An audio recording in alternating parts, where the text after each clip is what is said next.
Pada kesempatan saat ini, Ibu Bapak Saudara yang dikasihi Tuhan, saya akan membacakan firman dan menyampaikan renungan malam hari ini sesuai dengan apa yang ditetapkan oleh Badan Sinode BNKP. Karena ayat yang kita baca hari ini di gereja tadi, itu buat saya sungguh-sungguh satu jawaban. Bahwa itulah Tuhan untuk Nias. Yesaya 28 ayat 20 sampai 22. Ketika Bapak Pendeta T.S. Daily memberikan saya ayat itu beberapa hari yang lalu, untuk saya tadi khotbah di Jumat Muawa, saudara, saya melihat sungguh inilah yang Tuhan katakan. Saya berkata pada ini, tidak kebetulan saya khotbah hari ini dan BNKP menentukan pembacaan adalah ayat itu. Yesaya pasal 30 ayat yang ke-18 sampai yang ke-22. Inilah pembacaan yang ditetapkan oleh BNKP hari ini. Sebab itu Yahweh menanti-nantikan saatnya, hendak menunjukkan kasih setianya kepada kamu. Sebab itu ia bangkit, hendak menyayangi kamu. Sebab Yahweh adalah Tuhan yang adil. Berbahagialah semua orang yang menanti-nantikan Dia. Ayat 1 saya tinggalkan dulu untuk tidak saya uraikan. Tetapi saudara, inilah hati Tuhan kita untuk Nias. Saya percaya sungguh-sungguh. Lalu ayat 19. Sungguh, hai bangsa yang di Nias. Kenapa saya ganti kata Sion? Gereja. Di dalam pengertian Yesaya, kata Sion adalah gereja. Anak-anak muda, engkau harus tahu, Nias adalah satu-satunya kabupaten Kristen di Indonesia ini.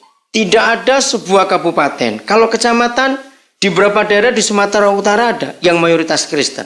Tapi untuk kabupaten, saudara, maka Nias ini kabupaten, kalau saya pakai istilah, yang paling Kristen. 95% penduduknya adalah Kristen. Bayangkan itu. Nah, maka ini betul-betul tanah Sion. Gereja Tuhan. Sion itu pusat kerajaan damai. Disitulah pusat pemerintahan Tuhan. Itu Sion. Dan inilah tanah Nias itu. Saya ulangi 19.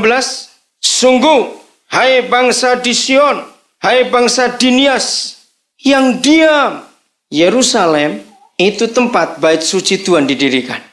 Saudara, tempat yang paling barat dari negara kesatuan Republik Indonesia adalah Nias. Ini tempat yang paling ujung barat. Dan tidak kebetulan, Tuhan memilih 138 tahun yang lalu, Injil ada di daerah ini. Kenapa bukan yang lain? Kenapa harus Injil? Kita tahu ini mata Tuhan. Dan sepertinya, kalau saya pakai kata ini, seolah-olah Tuhan memberikan penjaga buat Indonesia di pintu paling barat ini. Coba bayangkan ini. Jadi, buat saya, Nias ini memang Yerusalemnya Indonesia. Tetapi sayang, saudara, izinkan saya mengatakan kalimat ini. Tetapi sayang, cuma nama. Perhatikan, agama Kristen adalah satu-satunya agama di dunia ini yang Tuhannya itu tidak pernah jauh dengan umatnya. Bahkan dia berkata, aku tinggal dengan kamu. Dan satu-satunya Tuhan yang menamakan diri Immanuel, cuma Tuhannya orang Kristen, tidak ada Tuhan yang lain. Dari kata Immanuel saja, maka Tuhan itu tinggal bukan cuma menyertai setiap hidup pribadi anak-anaknya. Jadi bayangkan saudara, kalau 95% itu Kristen, seharusnya Tuhan itu mayoritas di sini. Karena dia Immanuel untuk setiap pribadi dari 95% jumlah penduduk. Izinkan saya mengatakan contoh ini. Kalau ada setan, saudara lihat anak-anak kecil lebih peka. Berapa kali anak-anak kita, saya perhatikan semua anak kecil. Karena hati mereka masih tulus. Mereka tahu, kalau kita bawa mereka ke suatu tempat yang gak beres, bisa ketakutan tuh anak. Pernah ingat anak-anak kita waktu masih bayi, masih kecil? Maka itu layaklah mereka jadi dosen-dosen kita. Karena Yesus berkata, belajar dari mereka untuk kamu masuk surga. Nah, tapi gak cuma anak kecil. Semua kita manusia yang tidak Kristen sekalipun. Coba kalau saya tanya, kalau ada sesuatu yang gak beres suatu tempat, kita merasa gak ada yang lain ini gak enak di sini. Pernah rasakan itu? Maksud saya begini, ternyata kehadiran hantu, orang berdosa pun bisa tahu bahwa itu ada setan di situ. Mengerti maksud saya, saudara? Nah, coba renungkan ini. Mana lebih kuat? Setan atau Tuhan? Hantu atau Tuhan? Kita jelas tahu Tuhan lebih kuat. Nah, ini yang kita lihat. Kalau 95% itu Kristen, seharusnya kehadiran Tuhan di Pulau Nias ini nyata sekali. Setuju? Kalau saya sambungkan ini semua, seharusnya. Lalu kalau ada orang lain datang yang bukan Kristen, sama seperti kehadiran hantu bisa dirasakan orang.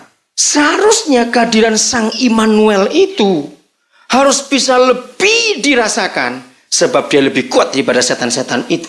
Tapi kenyataannya, saudara, mereka masuk ke daerah Kristen, seenaknya saja mereka merusak anak-anak kita dengan semua cara yang mereka bawa. Berapa banyak, adik-adikku, dengarkan ini, anak-anak muda perhatikan dulu. Sudah berapa banyak kakak-kakakmu dinikahi oleh orang-orang yang bukan Kristen. Lalu mereka menjual iman kepada Yesus. Dan itu bukan rahasia lagi untuk Nias. Seharusnya gereja mulai sadar bahwa ada yang salah dalam pengembalaan kita ini.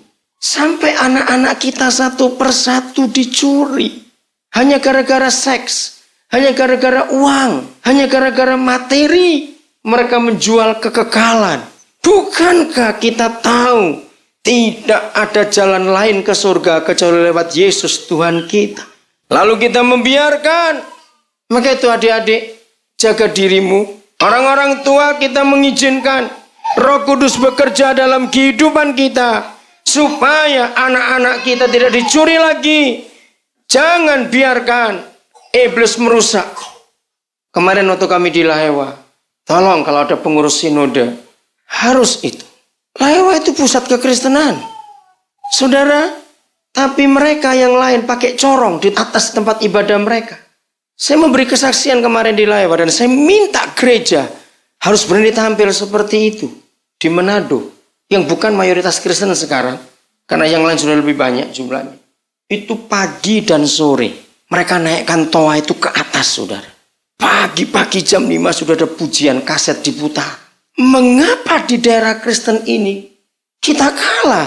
Masa 95% kalah dengan 5%? Lagi sekali ada yang gak beres dalam kehidupan gereja ini. Harus naikkan toa. Perdengarkan pujian dan pengagungan akan nama Tuhan. Anak-anak muda, engkau mulai dulu itu.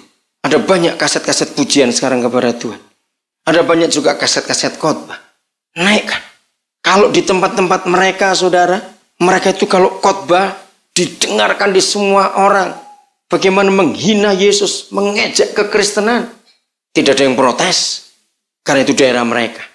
Inilah yang terjadi di daerah Kristen ini karena ketidaksatuan hati kita. Kita harus sadar, bukan kita mau menang atas mereka, tidak. Tapi pujian pengagungan akan Tuhan harus ditegakkan. Bukan cuma pada waktu ibadah.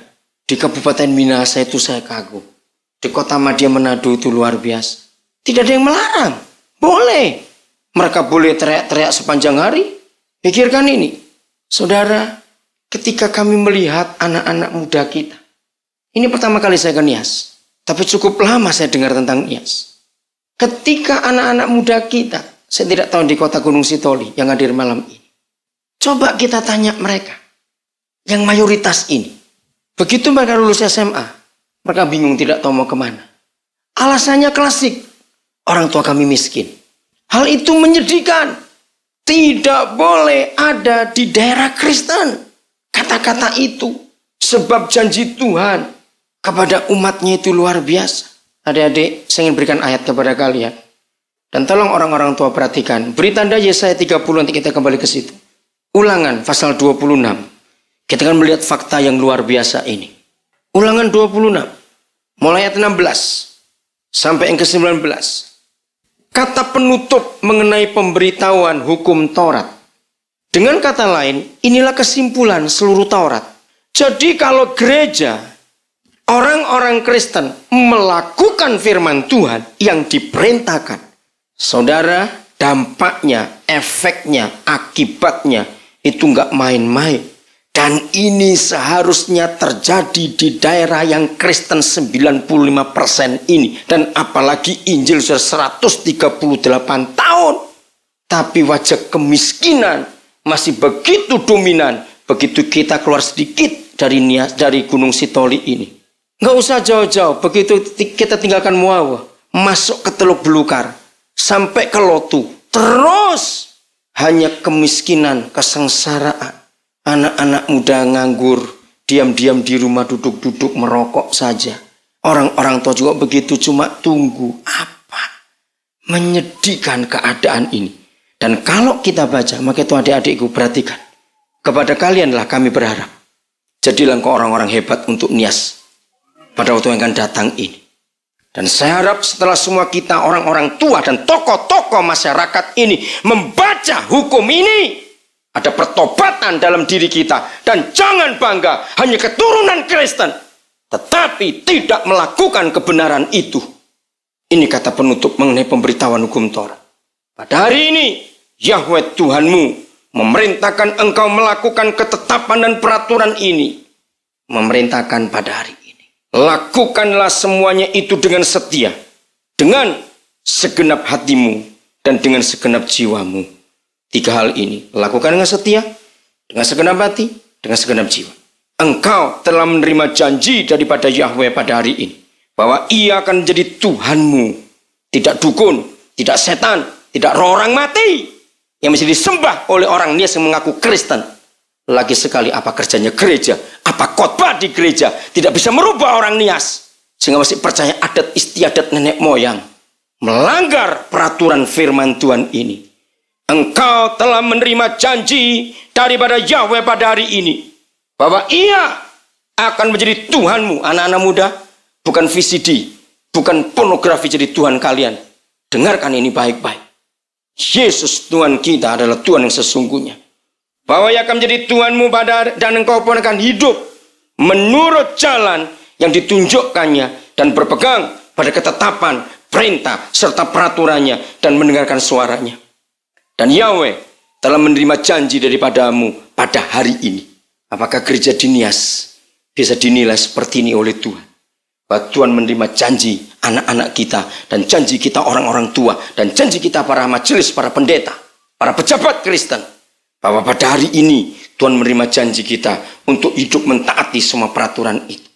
Bahwa engkau akan jadi umat kesayangannya.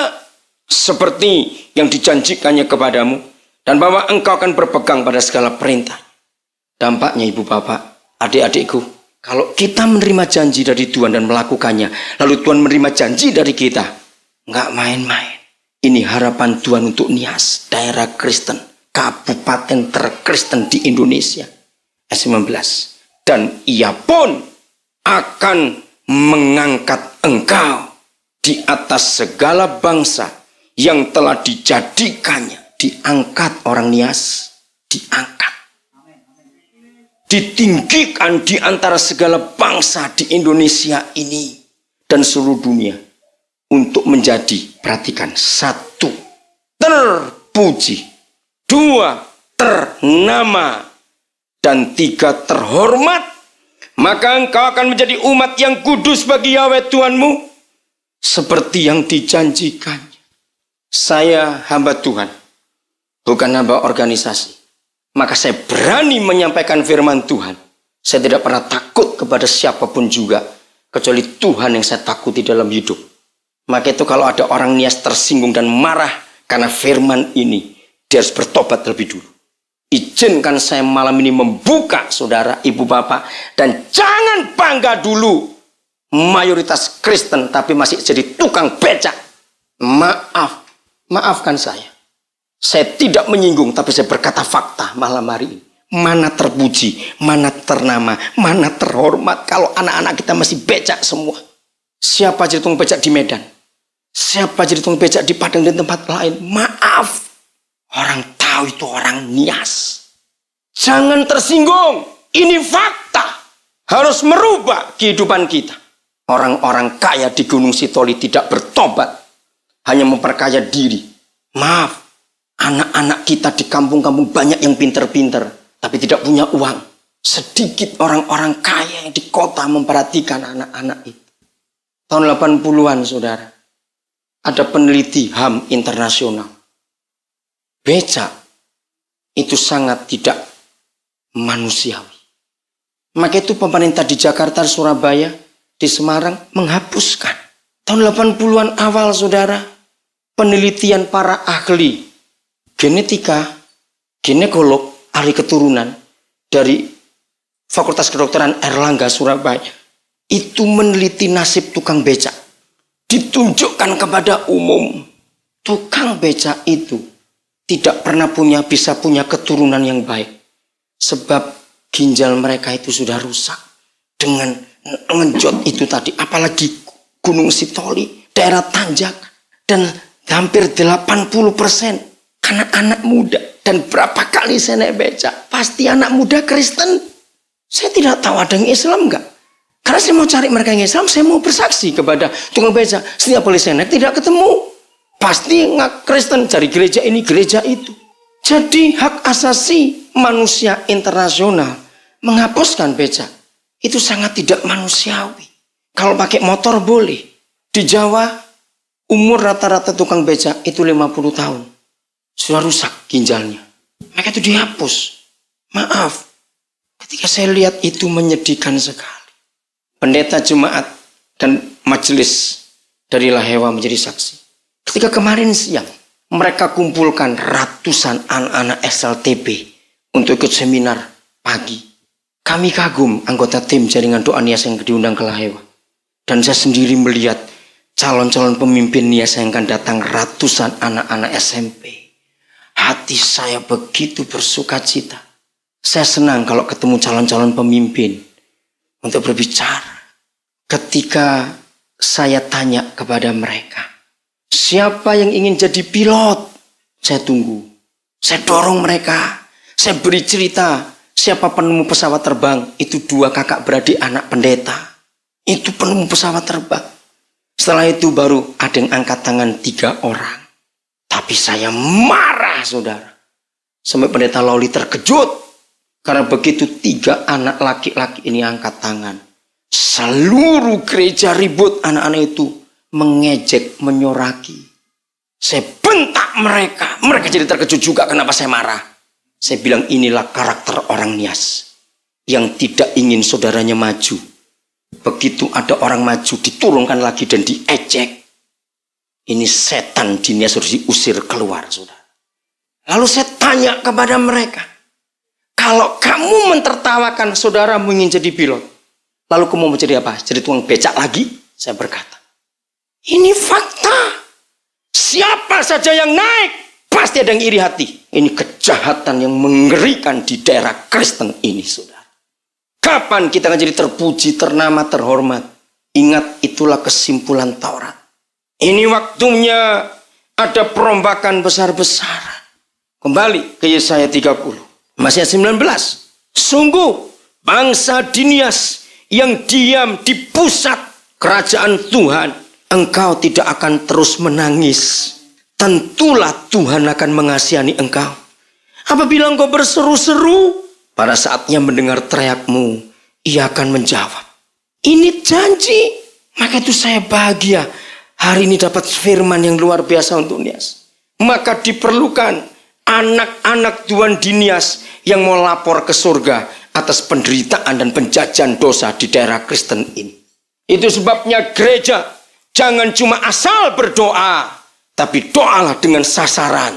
Laporkan kepada Tuhan, dia jamin. Dari ayat 1 jaminan itu. Inilah saatnya Tuhan mengasihani kita. Ayat 20, betul seperti ini keadaan kita. Dan walaupun Tuhan memberi kamu roti dan air serba sedikit, sepertinya itu serba sedikit yang Tuhan berikan, maka itu kemiskinan masih ada. Karena ada hukuman yang Tuhan berikan kepada kita. Namun pengajarmu, pakai huruf besar P-nya. Siapa guru kita? Yesus.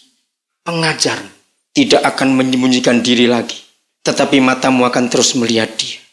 Nah, apabila gereja di Nias mau mengenapi ayat 21-nya. Yesus guru kita mengajar kita. Dan telingamu akan mendengar perkataan ini dari belakangmu. Kita dituntun. dengan suara guru agung kita yang namanya Yesus. Pengajarmu tidak akan menyembunyikan diri lagi. Walaupun serba sedikit yang diberi, ada pertobatan, ada berkat baru yang mengalir. Yesus berkata, inilah jalan, berjalanlah mengikutinya. Adik-adikku, dengarkan ini. Dan kembali saya katakan, ketika kemarin 3 anak itu maju, kami doakan untuk jadi pilot. Setelah itu kami tanya, siapa mau jadi dokter yang punya cita-cita? Siapa jadi jenderal? Siapa? Bukan cuma kapten. Entah di kepolisian, entah di kemiliteran tentara. Siapa yang ingin jadi pengusaha kaya buat Nias? Setelah itu anak-anak itu berani angkat tangan. Saudara. Ada berapa banyak Bapak Bangun kemarin di doa? 36 yang punya cita-cita. Saudara, jumlahnya sedikit dibanding ratusan yang tidak angkat tangan sama sekali. Berarti anak-anak muda itu nggak tahu mau jadi apa. Kasihan sekali. Tidak tahu mau jadi apa. Kembali pertanyaannya, apa kerjanya gereja? Apa kerjanya orang tua Kristen ini? Kenapa tidak mendorong mereka? Kalau orang tua kita miskin, Bapak di surga tetap kaya. Maka saya berjanji, dan malam ini, biar kelompok ini juga mencatat. Saya berkata kepada orang-orang tua, dan kepada pendeta, dan kepada kepala sekolah, dan kepada guru mereka kemarin. Kalau ada di antara 3 mereka itu, nanti lulus SMA, dan mereka bisa tembus diterima di sekolah pilot. Saya berkata di hadapan Tuhan, saya akan biayai 2 orang untuk jadi pilot buat Nias ini. Siapa orang kaya yang mengikuti? Kalau anak kita sudah selesai sekolah semua, kita masih punya uang, cari di kampung-kampung anak-anak yang pintar-pintar. Sekolahkan orang kaya, sekolahkan. Makin banyak memberi, makin banyak diberkati kita. Saya berhasil menyekolahkan 1 anak Dayak Lundaye jadi pilot jarang di Amerika. Saya bangga dengan dia. Ketika dia berangkat gak bisa bahasa Inggris sama sekali. Saya tidak kaya karena saya cuma pendeta.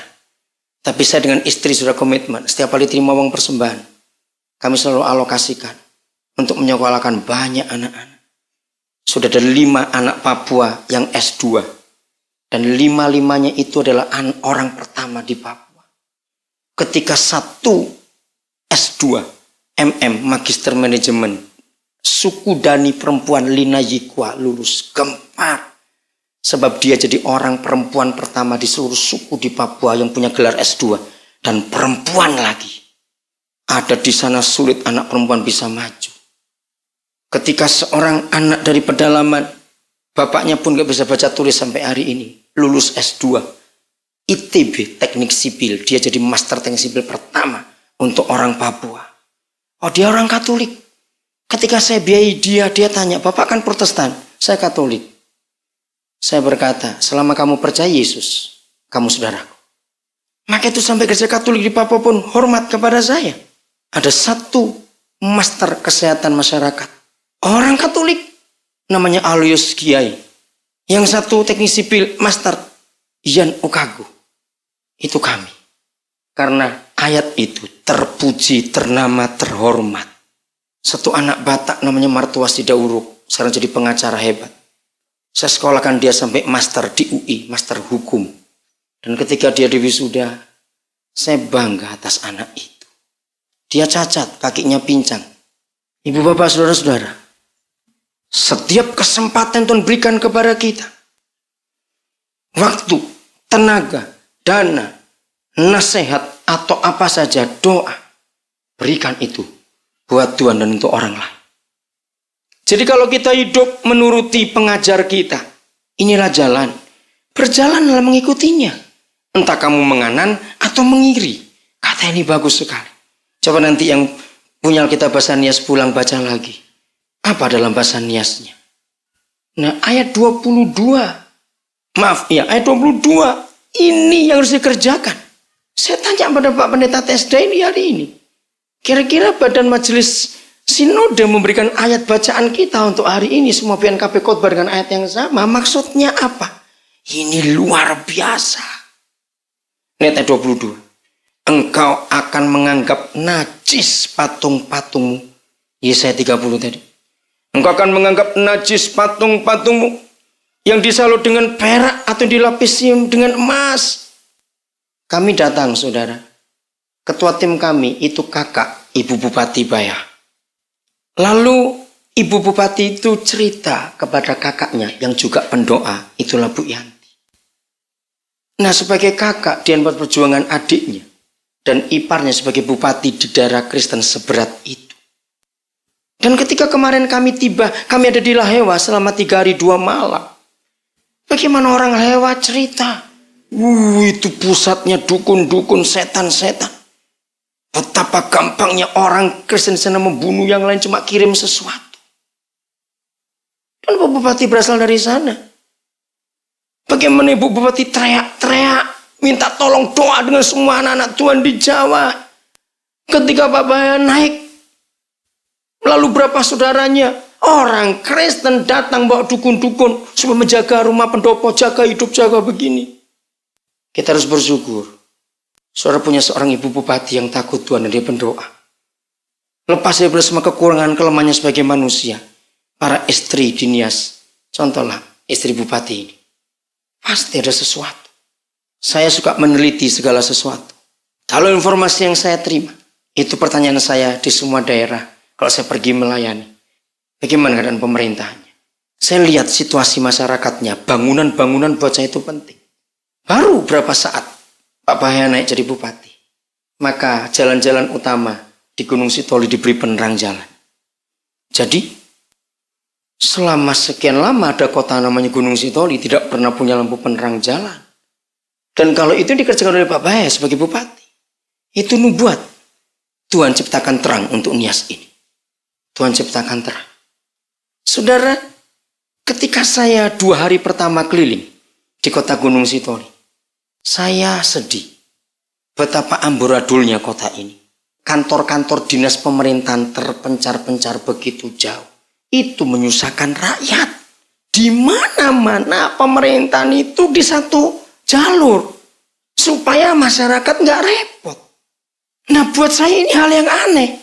Kabupaten Kristen sudah jadi kabupaten sejak tahun 48. Para bupatinya tidak punya tata kota yang jelas, sehingga kantor pemerintahan terpencar-pencar jauh begitu. Buat saya ini hal yang aneh. Apa kerjanya para pemimpin daerah ini? Nah, buat saya, kalau pemimpinnya betul berarti rakyatnya susah diatur. Seharusnya daerah kabupaten tahun 48 sudah pilih tempat di mana yang bisa satu kompleks semua pusat pemerintahan. Sehingga kalau rakyat nggak perlu keliling-keliling, sudah angkutan umum susah. Tempat kantor dinas beda-beda tempatnya, satu di ujung sana, satu di ujung situ. Ini menunjukkan kesemerawutan daerah Kristen ini yang tidak ada aturannya. Maafkan saya. Sebagai hamba Tuhan, saya meneliti supaya saya tahu khotbah saya itu kemana. Maka itu saya dikenal di banyak tempat di Jawa juga. Saya bukan tipe pendeta undangan yang asal khotbah. Tidak. Jadi daerah Kristen, dukun Kristennya juga banyak. Apa-apaan ini? Orang-orang Kristen kalau sakit, kalau punya masalah, lebih senang datang ke dukun daripada ke majelis. Jangan-jangan majelisnya pun takut mendoakan. Maaf, jangan tersinggung. Ibu bapak, kita harus mengakui kelemahan kekurangan kita. Mana Tuhan yang sudah bangkit dari antara orang mati? Betapa pintarnya kita. Kalau buat panitia untuk upacara keagamaan, itu panitia bisa puluhan. Dari tahun ke tahun kita memperingati Yesus bangkit. Ternyata kita tidak mengimani kuasa kebangkitannya. Buktinya anak-anak kita, orang-orang tua kita masih takut setan. Sehingga dukun lebih dipercaya daripada Yesus yang sudah mengunci neraka itu tadi. Mana iman dan Tuhan yang benar di daerah ini? Selama gereja. Saya baca dulu ayat ini. Lagi sekali, ini ayat dari Sinode. Saya ulangi 22. Engkau akan menganggap najis patung-patung yang disalut dengan perak atau yang dilapisi dengan emas. Engkau akan membuangnya seperti kain cemar. Seharusnya gereja dunia sudah berkata ayat ini sambil berkata kepada setan-setan, dewa-dewa, roh-roh orang mati. Apa katanya gereja? Keluar! Luar biasa. Saya percaya ini waktu Tuhan. Saya ada di Nias pada hari Minggu terakhir bulan ketiga. Dan Sinode menentukan ayat ini. Tolong sampaikan. Jangan cuma dikhotbahkan dan dibaca hari ini di gereja-gereja di seluruh BNKB. Dan di semua distrik-distrik yang ada. Jadikan firman ini kenyataan. Usir keluar semua penyembah berhala. Percaya kepada roh-roh orang mati, kepada kekuatan-kekuatan gaib. Bagaimana kepercayaan itu menghina Yesus Tuhan. Lihat hukum pertama saja. Bukankah kita semua sudah katekisasi? Dan itu diajarkan hukum yang pertama. Jangan ada yang lain di hadapanku. Apa itu arti katekesasi kalau itu enggak kita nyatakan dalam hidup sehari-hari kita? Adik-adik, engkau sudah katekesasi, perhatikan. Siapa mempengaruhi kamu dalam hidup ini? Saudara, ini fakta. Maka itu mari kita serius untuk menyelesaikan tanggung jawab yang Tuhan percayakan kepada kita. Tidak ada orang bisa berseru kepada Tuhan kalau orang itu tidak menyadari keberadaannya. Betul enggak? Kalau seseorang tidak sadar bahwa dia butuh pertolongan, maka dia enggak mungkin minta tolong. Mengerti kata-kata saya ini, saudara? Sama ayat hari ini dari sinode. Tuhan menawarkan diri. Kalau kamu berseru-seru, aku jawab. Tapi bagaimana kita bisa berseru-seru kalau kita tidak menyadari kondisi kita sendiri? Nah, selama kekristenan dunia tetap sombong, kami Kristen 138 tahun, berarti setan membutakan kita. Bahwa kita sedang hancur, jauh dari iman itu. Dengan fakta-fakta yang saya tunjukkan tadi ini, saudara. Maka itu kalau kita bisa menyadari kondisi kita akhir-akhir ini di dunia, bahwa kita sedang hancur, kita sedang rusak. Coba data. Di setiap gereja, setiap jemaat, ada berapa anak-anak kita yang jadi Islam karena perkawinan. Dari itu saja kita terus menangis berseru kepada Tuhan. Dan kelompok mereka, itu caranya. Semua orang tahu. Putri-putri Sionias ini cantik-cantik. Itu jadi buah bibir sepanjang zaman. Tapi rupanya kecantikan itu tidak diimbangi dengan kecantikan iman. Maafkan saya harus berkata ini. Sehingga dengan begitu gampang anak-anak muda kita menjual Yesus hanya karena seks. Adik-adik, dengar engkau. Kalau sampai peraturan yang dibuat oleh manusia itu menjauhkan kita dari Tuhan, mengapa kita nggak mau merubah peraturan itu? Cobalah ubah, saudara. Yang buat orang bisa lebih dekat. Kalau ibadah, itu khotbahnya lebih pendek daripada warta jemaatnya. Bagaimana orang bisa bertumbuh dalam iman? Maafkan saya. Betul enggak? Berapa kali dalam ibadah kita, warta gereja jauh lebih panjang dari khotbah. Lalu bagaimana hanya dengan warta jemaat kita bisa hidup bertumbuh dalam iman? Roma 10 ayat 17 menuliskan. Yang belum pernah tahu, lihat ayat itu. Roma 10 ayat 17. Iman datang karena mendengar. Dan mendengar itu karena firman Kristus. Roma 10 ayat 17. Jadi kalau peraturan kita tidak mau ubah. Ibadah 2 jam. Khotbah enggak sampai 30 menit. Lalu khotbah yang kurang dari 30 menit harus dipakai hidup selama 7 hari 1 minggu. Bukankah firman itu makanan? Dan kalau makan kita sedikit, lalu yang sampingan lebih banyak, mana kita bisa kuat untuk perang? Mempertahankan iman kita. Tolonglah yang punya jalur. Adakan perombakan ini. Kapan kita bisa kuat dalam iman? Kalau kita kurang mendengar dari firman Kristus. Coba perhatikan ini. Apalagi, maafkan saya. Kalau sudah orang senang ke gereja. Karena alasan sederhana. Kalau di rumah saya susah ngantuk. Di gereja kok enak sekali untuk ngantuk. Wah, celaka sekali. Dan kita tidak mau berubah. Tersinggung waktu diberitahu. Bagaimana kita bisa berseru-seru kepada Tuhan yang menawarkan diri, aku akan tolong kamu. Tapi syaratnya berseru dulu. Lihat anak-anak muda. Mengapa lebih senang duduk di depan televisi daripada ibadah? Kalau peraturan yang kita buat tidak mau kita ubah, habis anak-anak kita ini. Mereka gak punya dasar yang kuat.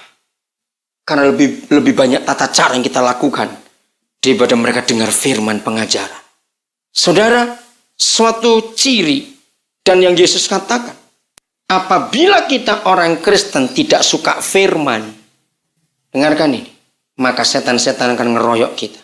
Ayo jujur anak-anak Tuhan, lebih banyak orang datang ke ibadah syukuran karena ada makan daripada ibadah untuk penelaahan Alkitab.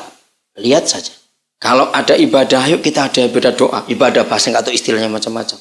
Yang datang sedikit alasannya saya sibuk, saya begini, saya begitu. Tapi begitu bilang ibadah ulang tahun, ibadah syukur pindah rumah, ibadah maaf.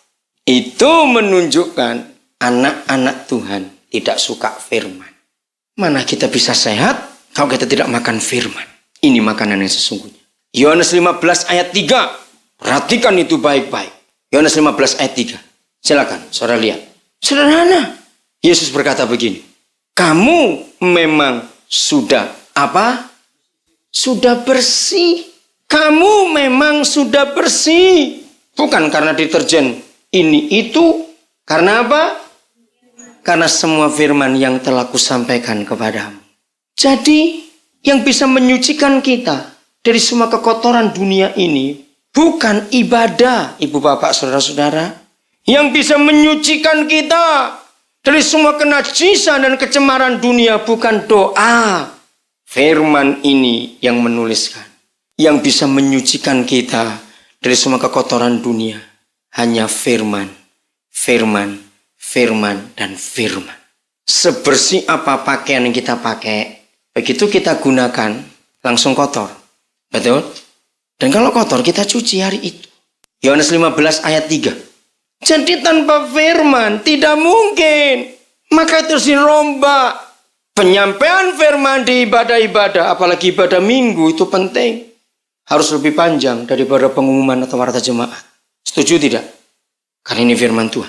Dan ubah kalau setuju. Minta. Saya pernah usul. Daripada dibaca. Maaf. Tok uang cuma 5.000, 10.000. Kenapa nggak ditempel aja? Lalu jemaat lihat. Kalau ada yang belum dilapor, ya kebun itu saya laporkan. Dari sekian ribu. Yang disebut cuma berapa nama. Nah yang lain ini nunggunya capek. Jawabannya, ya lebih baik dibaca. Karena mereka langsung dengar. Karena ada juga berapa yang nggak bisa baca. Nah yang nggak bisa baca, tolong suruh baca anaknya.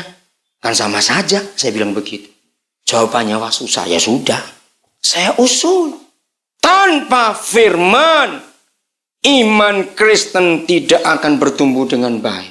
Mari kita ubah. Kenapa kalau ada lelang semangatnya luar biasa? Ribut, wah. Tapi kenapa begitu belajar firman? Bosan. Goyang terus sudah. Apabila orang-orang Kristen di Nias tidak terbiasa dengar firman 1 jam saja dalam satu ibadah, berarti itu kecelakaan besar, kehancuran total buat gereja. Jangan lagi bilang 1 jam. Setengah jam aja sudah tidur yang dengar. Berarti yang khotbah yang salah. Tidak tahu kebutuhan umat. Sama seperti anak kecil.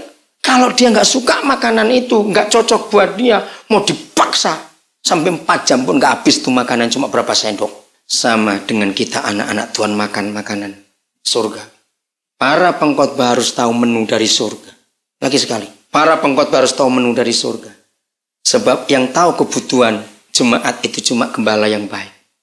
Dan gembala baik memberitahukan kepada para pelayan, ini rumput yang mereka butuhkan. Maka begitu makanannya cocok, wah lahap sekali kita makan. Karena itu kebutuhan kita. Tapi kalau kita khotbah, tidak salah sebagai orang teologi. Kita menggunakan bahasa-bahasa teologi. Tapi kalau yang dengar itu nggak mengerti banyak sisi-sisi itu tadi. Jangan dikatakan kata itu, mereka tidak ngerti. Itu sebabnya mereka jadi tidak bisa dengar, tidak bisa terima. Mari kita merubah hidup kita. Mari. Saudara, saya baca lagi ayat 18-nya. Pasal 30, janji ini luar biasa, tolong. Kalau ada majelis yang hadir malam ini, ada orang-orang yang punya suara di gereja. Sungguh ayat hari ini Roh Kudus menunjukkan untuk menuliskan supaya seluruh PNKP menyampaikan kebenaran ini hari ini. Sebab itu Yahweh menanti-nantikan. Tuhan yang menanti-nantikan. Saatnya hendak menunjukkan kasih-Nya kepada Nias. Dan saya percaya hari-hari ini saat Tuhan menunjukkan kasih setia-Nya. Tapi Tuhan tunggu reaksi balik dari kita. Ayo kita menangis saudara. Karena kesalahan sudah terjadi. Setan masih lebih dihormati di Nias daripada Tuhan. Itu kan jahat. Roh orang mati masih lebih ditakuti daripada Tuhan. Itu kan penghinaan. Adat masih dijunjung tinggi daripada otoritas firman. Itu penghujatan betul-betul. Inilah saatnya Tuhan hendak menunjukkan kasih-Nya kepada kamu. Sebab itu Ia bangkit. Hendak menyayangi kamu, menyayangi Nias. Sebab Yahweh adalah Tuhan yang adil. Berbahagialah semua orang yang menanti-nantikan Dia. Nah, dibutuhkan, ditunggu, dan dicari gereja di Nias yang mau menanti-nantikan Tuhan. Saudara, ini Tuhan kita. Dia siap untuk menolong. Dia siap untuk memberkati. Tapi dia tunggu reaksi kita. Mau bagaimana? Dia tunggu. Kalau kita tahu bahwa dia menunggu kita. Hebat sekali Tuhan itu. Mari kita ciptakan. Tuhan menjawab doa gereja. Datanglah kerajaan. Bayangkan setiap ibadah doa itu kita naikkan. Masa Tuhan tidak dengar? Sudah 138 tahun doa datanglah kerajaanmu. Masa? Kalau ada kerajaan itu di Nias. Orang yang datang. Begitu tiba di pelabuhan. Begitu tiba di bandara. Mereka wah, ada sesuatu di sini nih. Bisa nggak ngerti kata-kata ini? Orang harus mikir itu. Wah, luar biasa ini. Apakah orang datang ke Nias hanya cuma lihat lompat batu? Apakah Nias hanya terkenal sebab ombaknya di Teluk Dalam sana? Menyedihkan kalau orang kenal Nias hanya karena ombaknya, hanya karena lompat batunya. Tapi mana Yesusnya yang diikuti oleh 95% penduduknya, enggak dikenal oleh dunia. Celaka sekali. Sungguh, dengan Yesaya 30 ini Tuhan berharap. Tolong yang punya jalur, sampaikan. Firman ini enggak main-main. Kapan waktunya orang-orang Nias membuang setan-setan dan berhala-berhala? Keluar! Disebut. Kalau bukan hari ini mau tunggu kapan lagi? Sampai setan-setan itu bercokol. Lalu ayat penutupnya ditulis oleh sinode. Mazmur 21 ayat 3. Apa yang menjadi keinginan hatinya? Wah, Tuhan memberi kita kesempatan yang gak main-main, saudara. Yang menjadi keinginan hatinya, kata Tuhan, diapakan? Telah kau karuniakan kepadanya dan permintaan bibirnya tidak kau tolak. Ini ayat penutup dari sinode hari ini. Luar biasa. Nah, pertanyaannya sekarang.